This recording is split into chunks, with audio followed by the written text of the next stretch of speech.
আমাদের ময়মনসিংহ জেলায় তো অনেক ঝড় বৃষ্টি হইতাছে, রাতে অনেক বৃষ্টি হয়েছিল, ঝড় হয়েছিল, সেই কারণে লেবু গাছ থেকে অনেকগুলো লেবু ঝরে পড়ে গেছিল। নানি সকালবেলা হাঁটতাছিল আর লেবু গাছের দিকে তাকিয়ে দেখে যে অনেকগুলো লেবু নিচে পড়ে আছে, সবগুলা ঝরে পড়ে গেছিল। তারপরে বাড়িতে নিয়ে আসা বলে লেবু গাছ থেকে নাকি লেবুগুলা পড়ে গেছে, আর লেবুর গাছের ঢালগুলোও কিছু নিচে পড়ে রয়েছে আর কি।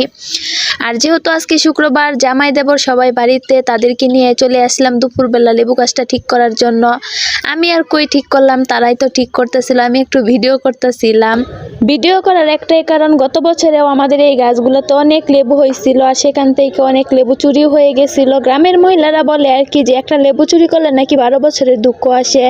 আসলে তেমন ভাবে জানি না যে কুসংস্কার কিনা, তবে কিছু কিছু নিয়ম মেনে চলতে হয়। আপনারা দয়া করে এখান থেকে লেবুগুলা চুরি করে নেবেন না।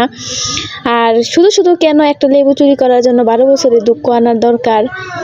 ভিডিও দেখার পরে কেউ নিজের দিকে টেনে নেবেন না যে অমুককে বলা হয়েছে, তমুককে বলা হয়েছে, নাকি আমাকেই বলা হয়েছে। আসলে কে নেয় সেগুলা যদি আমরা জানতাম তাহলে ভিডিওর মধ্যে প্রকাশ করতাম না। আমার মনে হয়েছে যে এটা বলে দেওয়াই ঠিক।